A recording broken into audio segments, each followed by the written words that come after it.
Welcome to the Truth and Liberty Show, where trusted leaders bring biblical insights to important issues to help you stand for truth and effect godly change in our nation and in our world.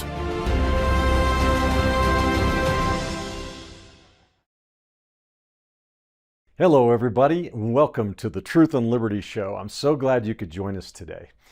Today we have a really special program in store for you, and before we get to our guests, though, I wanted to share a few comments with you. Donald Trump has been President of the United States in his second term now for just a few weeks, and for some reason it feels like a lot longer than that, doesn't it?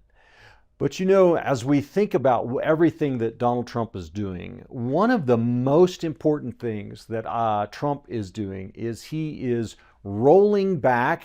You think I'm going to say something? I'm going to say rolling back the lawfare that was done under the Biden administration. One of the worst things that happened under Biden was the politicization, or sometimes we call it weaponization, of law enforcement. You may not remember this, but one of the first speeches that Joe Biden gave after he was the resident of the White House was in front of Independence Hall in Philadelphia, Pennsylvania. Now, Independence Hall is where the Declaration of Independence was signed and where the Constitution was drafted. It's almost a sacred place in American history. And Joe Biden chose that backdrop. Do you remember it? You remember how he lit it up in red and had sort of silhouettes of Marines in uniform and soldiers in uniform? It was almost eerie and Star Wars-ish, like the Emperor or something. But in that speech, you remember, if you remember it, Joe Biden basically said that all MAGA Republicans were enemies of our republic. That MAGA Republicans believed in violence and wanted to violently overturn democracy in America, and that he was going to do everything he could to make sure that didn't happen. And that speech unleashed the destruction of the rule of law in our country unlike anything we have ever seen before. Biden began the prosecution of the people that were present at the Capitol on January 6th, 2021. Over 1,500 American citizens were imprisoned on claims of insurrection and other stuff because of January 6th, with no regard for their motives or intentions, or even, we even know one lady who's connected to our ministry who was there, and she just went into the Capitol to pray, and yet she was sentenced to prison. Biden's Justice Department labeled parents as domestic terrorists. Biden's Justice Department imprisoned and prosecuted pro-life protesters like Mark Houck, who all he did, he was outside an abortion clinic. His son was there. They were praying and trying to talk to people on the sidewalk. And some guy came up and accosted his son, and he intervened. And they prosecuted him for interfering with people's so-called right to abortion. Dozens of other people were in prison, some of them for sentences of up to 11 years for doing nothing but sitting silently and praying in the entrance to an abortion clinic. And of course, who can forget Donald Trump and the multitude of criminal prosecutions and lawsuits that were brought against him? Remember the classified documents case where they actually sent the FBI to raid the private residence of a former president of the United States, raiding Mar-a-Lago, looking for classified documents, supposedly, that he already had the authority to declassify as president. How about the Fani Willis case, where we know now that the Biden White House was in direct communication with her and her prosecutor, who made multiple visits there, supposedly a state law prosecution, and they're going to the president. Why? How about the Justice Department official who quit the Justice Department to go and work for District Attorney Alvin Bragg in Manhattan to help prosecute Donald Trump? There are many other examples. And folks, these are not run-of-the-mill cases. These are examples of the federal government using the law enforcement apparatus, the FBI and the Justice Department of the federal government, to prosecute, or you should say persecute, Joe Biden and the Democrats' political enemies. You know, this didn't just happen under Biden. You remember in Donald Trump's first term, the FBI was behind in collusion with the CIA and the Democratic Party, the Russia collusion hoax. That's right. Hillary Clinton's campaign hired a former intelligence official to create a dossier that was a bunch of lies against Donald Trump. And then the CIA fed that to the FBI and to the Democrats in Congress, resulting in an impeachment of the president on false evidence.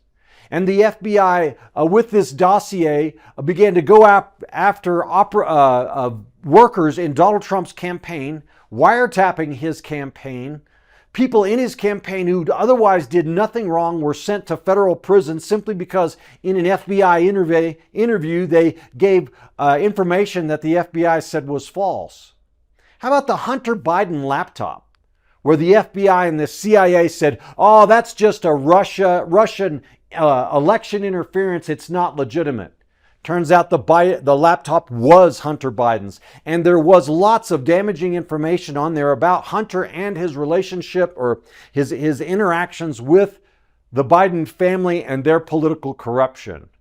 And how about this, that the intelligence agencies and the FBI were in communication during the the first Trump administration and in the Biden administration with social media and tech giants like Facebook and Google to censor online speech by conservatives, to restrict pro-Trump messaging. Talk about election interference. Folks, the rule of law is critical. It's critical to freedom. It's absolutely essential. The rule of law says this. It says that the law is above politics. The law is supposed to operate on the basis of truth and justice. And the law is supposed to be applied to all citizens equally, regardless of their political party, regardless of their economic status, regardless of their race, regardless of their religion, regardless of their family name or who they know or don't know. I wrote an article on this subject, and it's on the Truth and Liberty website. Just go to truthandliberty.net/articles and you can find it. It's called "If America Will Be Great, the Rule of Law Must Be Restored." In this speech that Joe Biden gave in front of Independence Hall, I called it the most dangerous speech by an American president, another article that I wrote that you can find on our website. Because in this speech, Joe Biden was doing what tyrants always do. What they do is they set up their enemies, portray their political enemies as not just political opponents, but as enemies of the state. Enemies that must be eradicated, right? That's what Hitler did. That's what Stalin did. That's what Mao did. This is what wicked kings do. They always do this. And then that way they can take the power and apparatus of the government, the state, and turn it against their political opponents by calling them criminals and violent and enemies of democracy. Joe Biden's speech in front of Independence Hall was a direct assault on the rule of law. And folks, there can be no freedom, there can be no lasting democratic republic that defends our rights if we don't have the rule of law. Because without it, the government is no longer trusted to defend our rights. It's now a tool, a very powerful tool, in the hands of the political elite, simply to enforce and reinforce their power at the expense of their political enemies. And how many of you would agree with me today that that is not what our country is all about? That that is not our ideal of freedom? So in the most ultimate expression of hypocrisy I think I've ever seen, Joe Biden had the gall to stand in front of Independence Hall, that sacred place in American history, and declare that he was defending democracy by violating democracy, by doing the very thing that would undermine the institutions of freedom in this nation. Well, I praise God because the Lord's hand preserved and defended Donald Trump against the onslaught of the leftist elite, the communists and Marxists and the Joe Biden acolytes and the Obama acolytes and everybody else that set him in their targets to do whatever they could to destroy him by any means necessary, really. 2 impeachments, 4 to 6 criminal civil prosecutions and lawsuits against him, all in liberal jurisdictions, and on it goes. You know, my home state of Colorado, actually, the Supreme Court of this state in Colorado actually said that Donald Trump could not be on the ballot because he was an insurrectionist. That's how far gone the left was. But God preserved him, and he's now president of the United States again, and he is working actively to restore the rule of law in this nation. Now, some of you may be listening and you may say, but Richard, isn't he doing all kinds of illegal stuff like Doge, right? Firing federal employees. And I want to say, folks, you gotta take all those liberal talking points with a grain of salt, because they're not really worried about the rule of law and whether Trump is acting illegally. What they're worried about is that Donald Trump is uncovering their corruption and he's threatening their money train. He's threatening the source of their revenue and the root of their power, and they're freaking out about it. But guys, we have a really special guest with us today to talk about this question of the rule of law, what happened to the Justice Department and the FBI, and is Donald Trump going to be able to effectively restore these things and restore integrity and the rule of law? Chris Piehota is retired from the FBI. He was one of the organization's 8 most senior executives after serving almost 25 years as a supervisory special agent. He led the global national security programs and oversaw sensitive technical operations for the FBI. He served as the chief executive for the FBI science and technology programs and was the special agent in charge of the FBI's Buffalo and New York field office, or Buffalo, New York field office. After retiring, he's now a subject matter expert and a consultant in these matters, and he's written a new book. It's called Wanted: The FBI I Once Knew. And it's going to be available, or it was available in November 2024. So we're going to have Chris on now in just a few minutes to talk about these issues, so don't go away. Before we go to the break, though, I wanted to mention to you that we have a free product available for you today, and it's a booklet called A Message to Teenagers from an Old Man. What a great title. This is by Andrew Womack. And Andrew, in this book, a little booklet, is giving some very simple but life-changing advice to young people. And really great stuff, like God's place in your relationships, the dangers of experimentalism, and the deception of rebellion. Every teenager needs to read this booklet. You can get a copy of it today at no charge by simply going to truthandlibertygtn.com. Share some information with us on that website, and we will get this right out to you. Again, it's truthandlibertygtn.com. You can get a copy of Andrew's booklet, A Message to Teenagers from an Old Man. So folks, we're going to take a short break now, and I'll be back in a minute with my special guest, former FBI executive Chris Piehota. I want to invite you to join us for the annual Truth and Liberty Awards banquet on May 2nd, 2025 on the campus of Charis Bible College right here in Colorado. We're going to be honoring 2 Americans who've stood courageously for biblical values. Abby Johnson, the former clinic director for Planned Parenthood, whose life story was the subject of the movie Unplanned, is going to get the Samuel Adams Award. And then Lieutenant Colonel Teresa Long, a United States Army flight surgeon who stood up against mandatory vaccines in the military, is going to receive the Samuel Whitmore Award. There's going to be a powerful keynote message delivered by Seth Gruber, the founder and author of the 1916 Project, an eye-opening expose about the foundations of the abortion and LGBT movement in America. Tickets are $125 each and can be purchased on our website at truthandliberty.net. Now, this event is a fundraiser, so sponsors are welcome. Make plans to join us in the Rocky Mountains on May 2nd for this inspiring and beautiful evening. All right, folks, we're back here on Truth and Liberty. Before we go to our special guest, I wanted to let you guys know about a really important and special event that's coming up here on May the 2nd, 2025 at Charis Bible College. It's the Truth and Liberty Annual Awards Banquet. This banquet this year is going to be really incredible. We're going to be giving the Samuel Adams Award for Heroic Christian Leadership to Abby Johnson. You might remember Abby. She's the former Planned Parenthood clinic director whose life was featured in the film Unplanned. She began to expose the evil practices of abortion and the abortion industry and has suffered great persecution because of that, and we are so pleased to be able to honor her. Also, Lieutenant Colonel Teresa Long, retired physician, flight surgeon from the United States Army, who stood up for the rights of our military service members and women to resist the mandatory vaccine, and she also suffered. So we're really honored to honor them. Our keynote speaker is going to be Seth Gruber. Seth is the founder of the White Rose Resistance Movement and the creator of the 1916 Project, and what a powerful speaker he is and proponent of the rights of all Americans, but especially those of the unborn.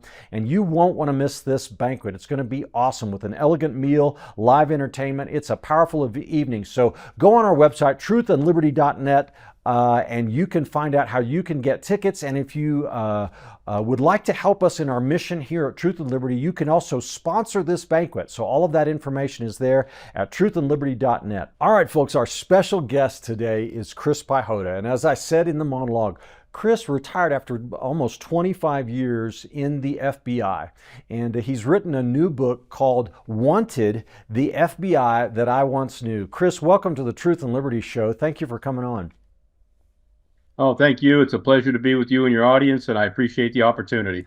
Well, Chris, what an intriguing title, the Wanted, the FBI I Once Knew. Can you share with our viewers what your book is about?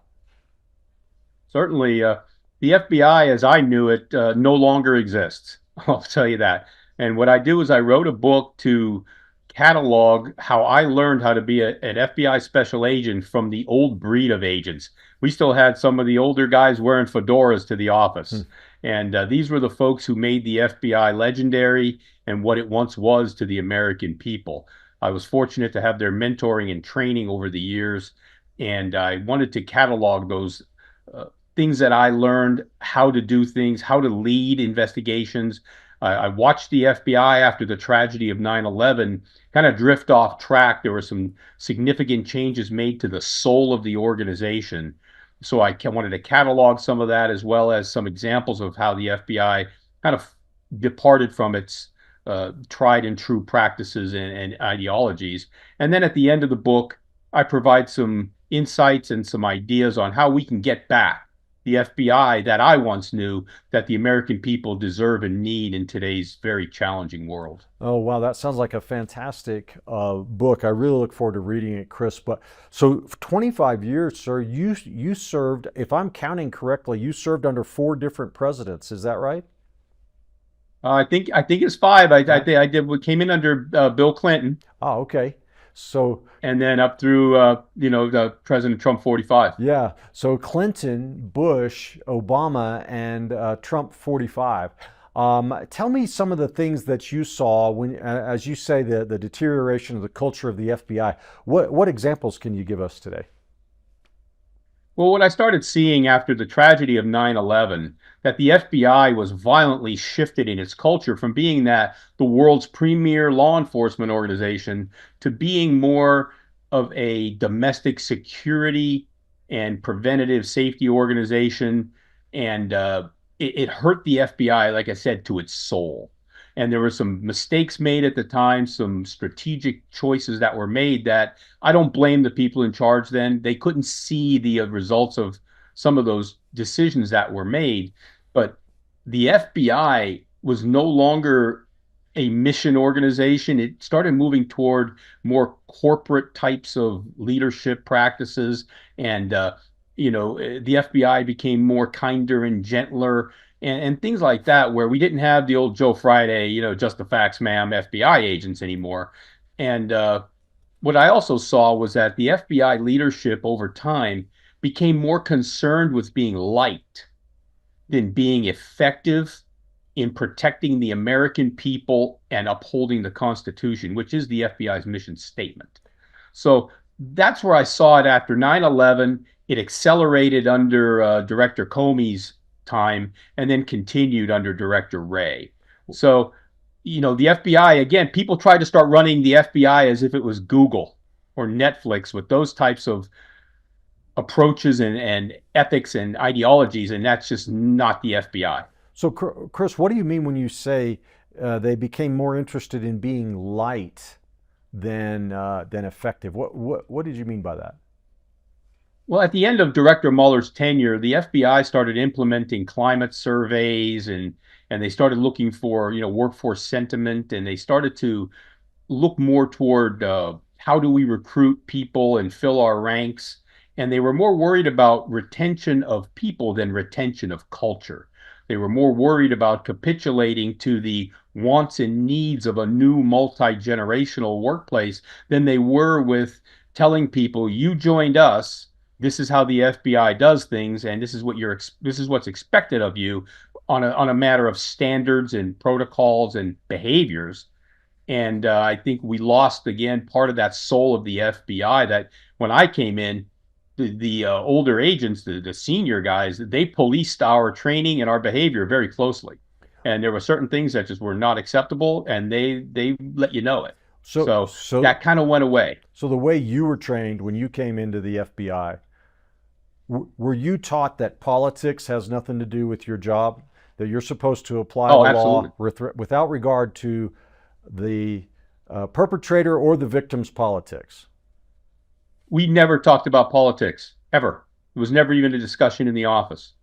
So no, there was never any discussion of politics. And if you did talk about it around the break room table or in the coffee room, it never left that room. And no one ever applied personal politics or ideologies to investigative activities. Again, the senior agents would have policed that very harshly. Is that so? That was never part of our discussion. Is that still the case at the FBI, or is that part of the deterioration you're talking about? I think it's part of the deterioration. I think that from what I still keep in contact with some folks, that political positions and ideological positions have been allowed to creep into decision making at the FBI, where the FBI was always trusted highly to be objective and apolitical and professional and skilled in everything it did. The FBI's word was once, unassailable. If the FBI said something, that's the way it was. And now it's just the opposite. Everybody looks at the FBI with extreme skepticism and mistrust. So again, it changed over the years, and it was the fault of the organization. Well, they allowed it to happen. Well, and Harry Truman once had a sign on his desk that said "The buck stops here." Chris, as I've been watching politics for a while myself and stuff, and I remember after 9/11 the pressure that we felt as a nation, but that President Bush was sort of part of with the Patriot Act and other things to quote unquote keep America safe. I can relate to what you're saying about the beginning of drift there, but what about Barack Obama? It's my belief that he actually politicized the entire federal government, making appointments and building the current modern deep state, if you will, with political ideologues and people that were devoted to his sort of leftist worldview. Did the Bureau decline in did this cultural decay also take place under his administration? Yeah, absolutely. It was the beginning of that slide. And what I saw under the Obama administration was that much more pronounced movement to the left in certain areas and in certain ideas and practices. And the FBI wasn't immune to it. And I think that the leadership began to capitulate more toward pleasing the administration rather than being that independent FBI with that steel backbone where they would fight and they would say, that's not how we do things. That's not what we're going to do. And one time somebody asked me, was the FBI ever 100% apolitical? And I said, no.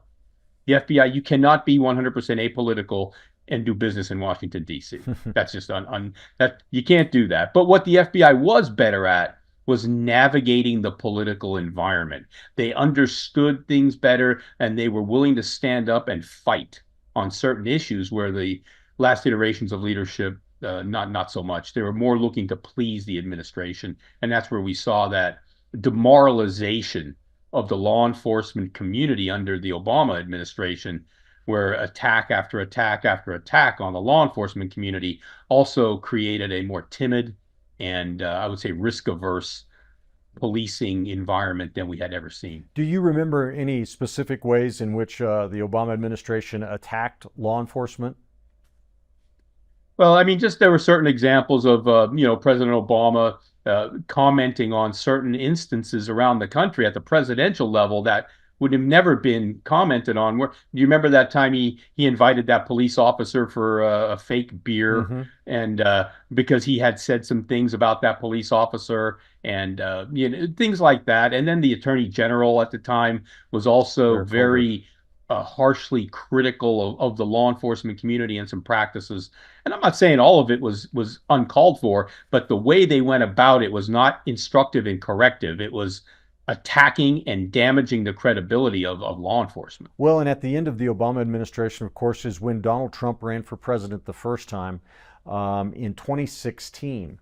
And even before Trump was elected, Chris, I remember watching a presidential debate, Hillary Clinton, Donald Trump, and Hillary starts referring to Russian collusion, saying that Trump was colluding with Russia. And I'm sitting there thinking, what is she talking about and how does she know this information? Of course, she was Secretary of State at the time, which we know was all, now we know in hindsight, it was all a lie. It was all made up with the fake dossier created, that Clinton bought and paid for with the cooperation of the intelligence agency in the United States. And then the launching of a bogus investigation with the FBI. You reminded me before the show is called Crossfire Hurricane. How did all that, who did no one sound the alarm? Was there no one in senior leadership at the FBI that said, wait a second, guys, we can't do this. This is against everything we believe in? There were some people who sounded the alarm all right, but they were kind of moved out of the way, right? There was a feeling that this was a historic investigative moment, and that there were people at the top of the organization that all had I would say, political and social ideologies, and they started to look at that investigation as a way to, in their own minds, save the American people and save the republic. So, like all things in government, started out with good intentions, ended up with severely bad outcomes, right? Yeah. And the fact that that investigation was allowed to go on like it did without proper oversight and proper execution shows again how the FBI departed from a lot of its previous practices and previous, I would say, investigative standards, and the senior leadership did nothing to stop it. Well, so Chris, you were still with the Bureau during Trump's first term, right? And so did you have any knowledge of what was going on? Were you involved in any discussions, or did you try to sound the alarm? What happened was is they very quickly encapsulated and very quickly isolated that investigation. It was on a need to know basis, and they made it into a small special operation where the people running it, the Peter Strzok's and other folks at that time, they reported in directly to the deputy director of the FBI at the time, Andy McCabe. So if you were involved, you were part of a very small group that was involved with the deputy director himself as oversight of that investigative effort. We were not involved. We were not involved in conversations. They kept that very, very isolated. And, you just really didn't know what was going on. You heard whispers and you heard some of the rumor intelligence in the building, but it wasn't broadly shared, and it wasn't broadly put up for discussion among other senior leaders. So Trump did terminate James Comey as director, but then he appointed another sort of longtime Washingtonian, Christopher Wray, right? And did Director Wray continue the same practices of deterioration, or did he make an effort to restore the Bureau to its true mission? Well, that's an interesting comment. And with the director, Ray, when he came in, I saw him more as a caretaker director. Mm-hmm. He didn't change much. He didn't do anything really to reorient the organization. And what he did was he kept kind of an arm's length on things, and he allowed certain people and factions in the organization to gain way too much influence over how the organization was being operated and what the strategic future was going to be. And you could see where it led us, right? Right. And so he allowed that to happen. I don't think he caused it, but he didn't stop it either. Yeah, and then we have the Biden administration where, from the public's perspective, the FBI became politicized to a level that was we've never seen before in this country, Right. and the FBI was used to attack political opponents while at the same time not pursuing criminal investigations that were obvious, at least not aggressively. Some examples would be, well, let's start with the Hunter Biden laptop, for example. As the intelligence agencies or community labeled it as Russian disinformation, and it seemed like the FBI was in lockstep with that. Can you comment on the Biden laptop? I think what you saw was the FBI was paralyzed on that by their own doing. They saw what happened to Jim Comey, and I think they none of them wanted to step up and make a choice. It scared them, and they had this laptop with information in it that could have, I guess you could say, influenced another presidential election outcome. Jim Comey did it in 2016, and Yeah, but he was fired. but by not doing something, they Right. intentionally hid information that was relevant to the presidential election. Instead of Oh, being truthful and objective about it and saying, this is what we have, it's not Russian disinformation, it appears to be legitimate, or whatever they knew at the time, but to lie about it and collude with social media and liberal media outlets and intelligence agencies, that's just flat wrong, isn't it? well, yeah, absolutely. And I think what should have happened, and the FBI is not in a position to make that determination. That information should have been brought to the Attorney General. The Attorney General has to make that determination, not the FBI as a subordinate Department of Justice component. Yeah. So the people at the FBI made that decision. It was outside of their authority and it was outside of their role. That was the Attorney General's decision to make on how to proceed. Now, as far as uh, the collusion and all the other stuff with social media goes, I think the senior leadership of the FBI has to take the full blame. I'm talking at the very top because they again allowed those things to happen. They didn't cut it off. They didn't stop it. And when those types of requests were being made to limit the speech or impact the ability for people to be seen or heard on social media, again, it shows you that the culture of the FBI had declined to a point where they were taking a political stance or showing favor to a political position, which should have never happened. And I've got a list of some bullet points here, Chris, of multiple examples, like the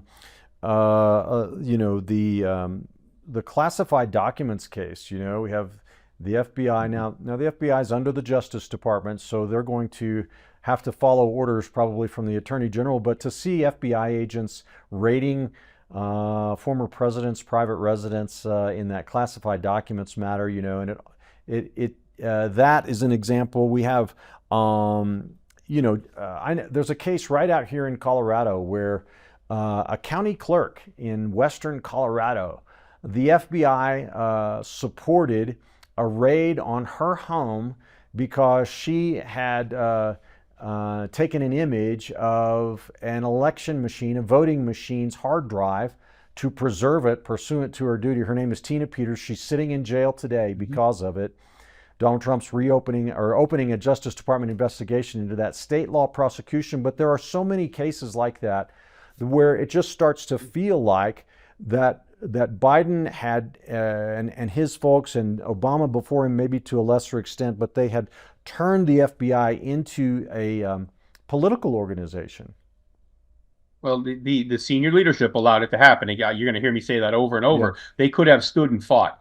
Mar-a-Lago, I knew some of the senior folks who were in charge on certain levels, and they told me they didn't want to do it. They actually had screaming matches with Department of Justice people about how that was Wow. it was wrong. It was, no way. We don't want to do this to a former president. There are other ways to get this done. DOJ ordered it. It came from the Attorney General down to the FBI director to the FBI deputy director, and they were overruled. Mm. So that's when you saw FBI agents show up at Mar-a-Lago and execute that operation. My position with my former colleagues was, you don't think you could have done that in a little more low-key fashion, right? You couldn't have done that in a little bit more of a professional courtesy type of way. He said, we tried and we were overruled. Ah, you know, So, yeah, so the image of full tactical gear and police lights yeah, going and complete unnecessary. siege of Donald Trump's residence is just it was Yeah. unbelievable, wasn't it? Well, to me, it was clumsy and it was unskilled and it was more political theater than anything, right? They wanted to embarrass him, and then that's kind of the approach that was taken. But like I said, my former colleagues said they fought to not do that, and they were overruled. Yeah. Well, and so many other examples, but let's talk about the direction that we're headed now, Chris. So Donald Trump has appointed Kash Patel, confirmed by the Senate, as the new director of the FBI. And then a real surprise appointment, Dan Bongino as the deputy director. What do you think about those appointments? Are you optimistic about what they're going to be able to accomplish? Well, I'll start with Director Patel, and congratulations to him. I think he is coming into the job with a true desire to make some foundational change to the FBI and to move it. And I keep telling people the story for the FBI is going to be like that movie Back to the Future, Mm, right? He's got to go back, find what the FBI used to be, and bring that to the modern day. He's got to cut this whole time period out where the FBI has kind of drifted away from its core mission responsibilities. The core mission of the FBI is to protect the American people against national security threats and crime problems. The FBI got distracted by too many other peripheral social issues. I think Director Patel is going to come in, try to reorient the FBI back to its core mission focus. He's going to bring some foundational change, and I think he's going to be in a long but necessary uh, march to bring back the culture of the FBI to what it once was, make sure he's got the right leadership environment, and make sure that the operational practices of the FBI are returned to what I see as a skilled, objective, apolitical, and professional methodology. So Director Patel has his work cut out for him, but I think he's got the trust of the chief executive, and he's also working closely with the AG. I'm sorry, the Attorney General, and I think they're going to make some significant change there. As far as Mr. Bongino goes, I wish him well as well. Congratulations to him. Deputy Director position is a very important role in the organization. It's almost as important as the director, if not more so in some instances. The deputy director is the operations chief for the whole entire FBI. He is, or she, if that happens at some point, uh, they are usually a career agent who's a very senior and experienced person who knows how the machine runs, who knows how to conduct all the operations and investigations and steer the organization. Mr. Bongino's coming in after a hiatus. I mean, he was an accomplished Secret Service agent, so he right. has uh, a law enforcement background, but he's had a hiatus there, and it wasn't with the FBI. So he's got to get up to speed very quickly on FBI operations and FBI business practices and authorities and things of that sort. So I think he's going to come in like Mr. Patel. He wants to help. He wants to do things better, and I wish both of them the best of luck because I want my FBI back. And if there's anything I could ever do to help them, I'd be happy to do that. But one thing I will say before I stop this conversation right here is that they have to focus on forming their senior leadership teams. They have to do that immediately. They have to get people to help them run the organization in alignment with their vision, with their instructions from the chief executive, and the expectations of the attorney general. Well, and so speaking of that, I believe the Justice Department, I believe the president ordered the dismissal of any attorneys in the Justice Department that were involved in January 6 prosecutions. How about the FBI? What role did it have in the January 6th investigation and prosecutions? And do you think that there's going to be some cleaning house done there, or purging, or whatever? Well, the FBI, I remind people of this, the FBI has nothing to do with prosecution. The FBI conducts investigations, builds a case, and then presents the case to the U.S. Attorney's Office or Department of Justice, depending on the type of case, right? So during this January 6th investigative effort, The FBI was out collecting information, again, at the direction of the Department of Justice. There were many people in field offices who thought it was wrong. They Mhm. disagreed. They thought it was a colossal waste of resource and time. They also felt as though, again, it was politically driven. Yeah. So there were a lot of people who protested. And people, of course, now I hear this new type of position. Well, why didn't you just quit? Well, because they were given lawful orders from FBI headquarters to go out and do this. They weren't illegal. Maybe some people thought it was unethical, but it wasn't illegal. And here's the question for the audience. Uh, there was a request from Department of Justice for everyone who was involved in the January 6th investigative effort. I believe the FBI provided approximately 5,000 names. Now, here's the question. If I'm an agent out in Oklahoma City and I get an investigative lead out of Washington, D.C. that says, please go by this address, do a physical surveillance, verify the address, take down any license plate numbers in the area, report your findings back. Thank you very much. So I complain and I go to my boss and say, this is stupid. I don't want to do this. But he says, hey, you got to do it. So I go out and I do it. I do the professional agent thing. I send them back my information. Now I'm part of the January 6th investigative effort. Right. Should I be sanctioned for that? Right. And here's the end point. The FBI must maintain a certain level of independence, but where do you draw the line between being an independent investigator or an insubordinate investigator? Yeah. Well, that's a really So great question, isn't it? yeah, and that's what I think the department's looking at now. What roles did people play in the January 6th investigative effort? Because the scenario I just gave you was probably what a lot of people experienced out in the field offices. And I know one field office actually flat out refused to do some of the work out of DC. They just said no, we're not wow. doing it. Wow. So there was some discord on that investigative effort, and I think the department's trying to see if anybody still is in position of influence or authority who may have done things based upon personal ideology or politics. Well, Chris, let's go down that trail just a little bit. This isn't Sure. FBI, but I remember during COVID watching a video. Now, this is out of Canada, okay, but it's the same point.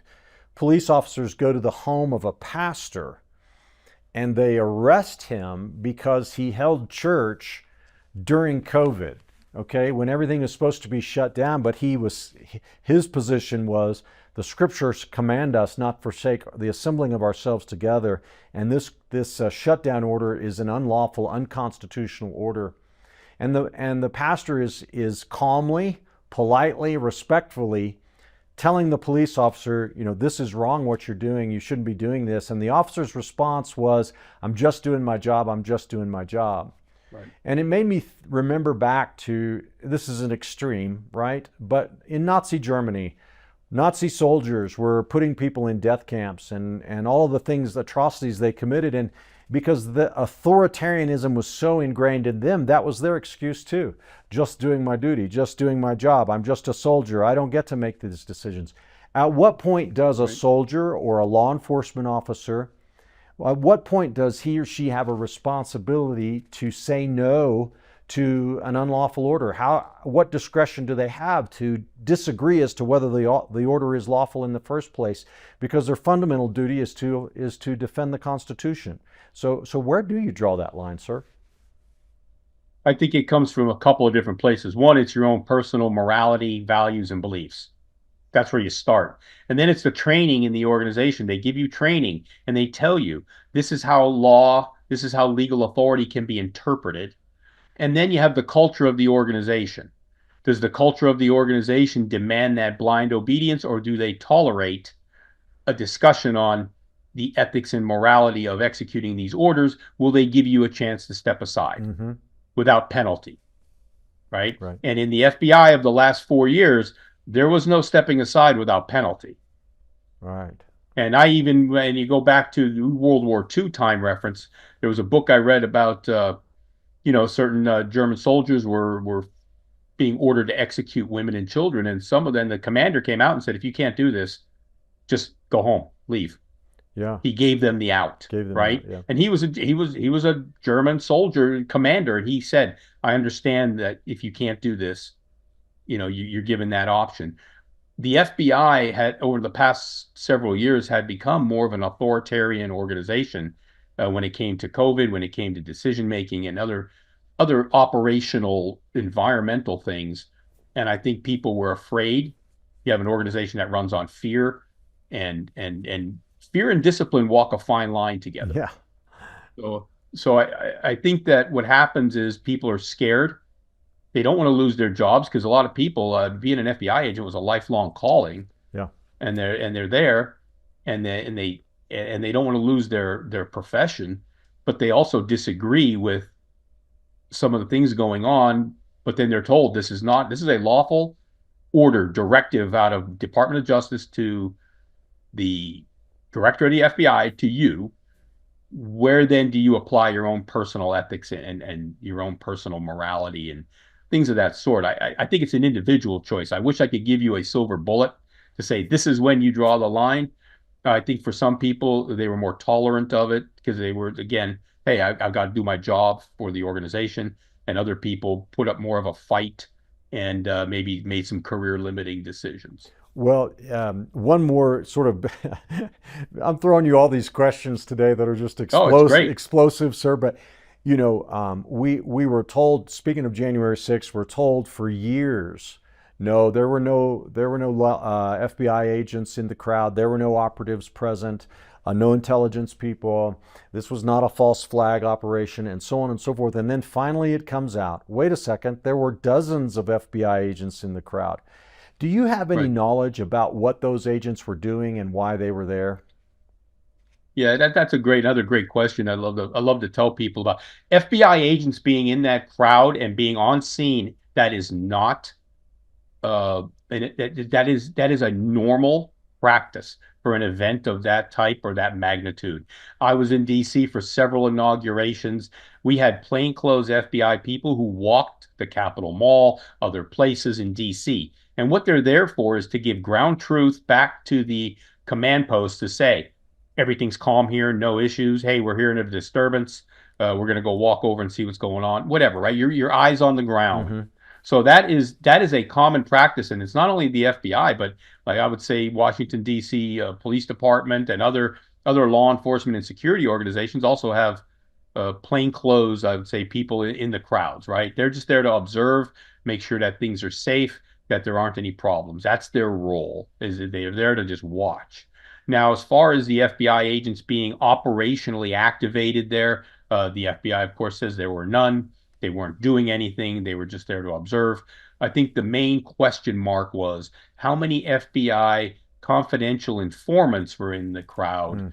who were there at the behest and or operational tasking of the FBI, either to incite or to promote certain behaviors, right? That's, I think, where the big controversy comes in. And the FBI says, hey, none of the folks were there with any orders to do anything other than observe and report back. And I believe the vast majority of them were there on their own. They're out of there on their own plans because they went there for personal reasons and they wanted to be there for that day. So I think when we get back to an FBI that has more trust and confidence and transparency with the folks, the people of the United States, I think we can have that conversation and say, yes, there will be FBI agents out there. Yes, they're there to make sure everything's safe and that you can exercise your constitutional rights safely and politely and professionally with your fellow Americans, like all the other law enforcement folks. But right now, I don't think the FBI is, you can't, well, the American people they don't believe that the FBI didn't incite certain things or FBI informants weren't part of an action to incite certain behaviors. So Yeah. that's where the issue comes in. It is not unusual at all for FBI agents to be out in those crowds, though. That is an operational practice. Yeah, that seems reasonable to me. But the where I get hung up is on, well, why lie about it? Why didn't they say that Well, from the that beginning? right, right, and that's where I go again. The last iteration or so of FBI senior leadership took a more insular Hmm. position and not work with our national leadership and not sit down with the, members of Congress and say, this is what's going on. Here's why we do these things. This is what happened. Here's what we intended to happen here. Maybe it didn't go as planned. Maybe the senior leadership of the FBI wasn't well informed on its own operations. I think that's part of it too, is they didn't know. Hmm. They didn't know what was going on, and they had to go back out and do a data call with people and say, okay, who had informants on site? Who was doing what? They didn't know, and it wasn't a well-coordinated effort. It didn't appear to be on my side. I mean, just from where I sit and where I know how things used to be done, I think that was more part of it. They said no, and then they came back out and had to say, well, what we meant to say was this. Yeah. Right? After they got a better read of what the operational environment was. So I think what you had was a snap answer that was uninformed, and they had to come back and retract that and put it out. And it was embarrassing, and it hit their already waning credibility. Well, Chris, your background at the FBI, a lot of it was on the technical side, like probably IT and technical surveillance. And is that right? Or Actually, no. I kind of drifted into that work. Most of my work was national security side work after 9/11, counterterrorism, counterintelligence, intelligence work, and those were the top priority programs of the FBI after 9/11. So I stayed in that realm because that's where most of the people were, most of the resources were being deployed. I kind of moved into the technical services and technical operations part of it because of what I used to do in the military and what I did for the Kennedy space run. I used to work in a space shuttle program. Wow. So I had a lot of technical background, and I was, an agent. So I kind of drifted into some of those areas and did a lot of technical work with some of our intelligence community partners. Well, can you comment on where we are vis-a-vis China in the national security threat from an espionage perspective? Like, it seems to me like China probably knows far more about us and our military assets and plans and strategies and equipment and everything else than they should know. And I'm wondering, have we dropped the ball there? Can the FBI do a better job of fighting against Chinese espionage in the United States? Well, I will just say this. The Chinese are our greatest adversary, competitor, and threat on all levels, whether it's social, political, or military. They are beating us on several fronts, and you'll hear people say, no, we're still ahead. That's not true. They are beating us on several fronts. I will tell you from personal knowledge that we are losing the strategic advantage in a number of areas, and whether it's technological or military, and you can see it happening. We've been distracted by what I consider to be peripheral social issues for too long. We're no longer willing to put aside the time, effort, and resource to maintain our supremacy over the Chinese, especially as the Chinese and the Russians have started kind of working together a little bit, which should scare everybody to death. And a couple of other countries you could throw in there too. But the Chinese, they don't have the legal and ethical restrictions on certain things that we put on ourselves. They have more of an open operating environment when it comes to spying, when it comes to economic espionage or theft, when it comes to cyber warfare and cyber activities, things with artificial intelligence, all that type of stuff. The Chinese are pulling away from us, and we have to recenter ourselves and reprioritize what we're doing to either gain advantage over our adversaries and competitors or deny advantage to our adversaries and competitors. And I think the current administration is looking at that right now. And I think the last 4 years, our intelligence community and our law enforcement and defense communities were forced to take a step back, and the Chinese filled that vacuum. Is the FBI going to be escape unscathed from Doge, or is there some Dogeification that needs to happen in the Bureau? Well, I'll tell you what, the Bureau, like most organizations, would benefit from a Doge visit, right? And even if the Doge comes in and says, hey, there's not a lot of waste and abuse here, but there is a lot we can do to help with technology, technical advancement, efficiency, the ability to employ technology against threats, things of that sort. I think that Doge can bring some great perspectives. Now, one thing I will tell you, the FBI does have its share of areas that could probably be I would say, streamlined and economized, Mm-hmm. right? Just like all government agencies. But a lot of people don't realize this, and I didn't realize it till I moved up higher into the organizational leadership side. But most of the organization's money and budget is spent on personnel costs, Yeah. right? And when I saw what the actual operational budget was of the FBI, I was surprised that we got everything done that we did with the money that we had left. So I think there are programs that can be evaluated for reduction, maybe consolidation, elimination for some, for sure. I know of a few that I'd get rid of as soon as I walk through the door, and I would say Doge probably it wouldn't hurt for them to show up down in Huntsville, Alabama, Okay. right, where the FBI is building its new campus on the Redstone Arsenal. Wouldn't hurt for them to probably take a walk through there. Okay. Well, hopefully someone's going to listen and pick up on that hint. Chris, I want to thank you so much for taking your valuable time and joining me today on the Truth and Liberty Show. It's been an honor and a really fascinating conversation. Well, thank you. And if I could close with just one statement, please. The FBI that we need and that I once knew, I think it can come back. And I give people this an example of what the FBI should be for us right now in this dangerous world. The FBI has to exist in a dual plane.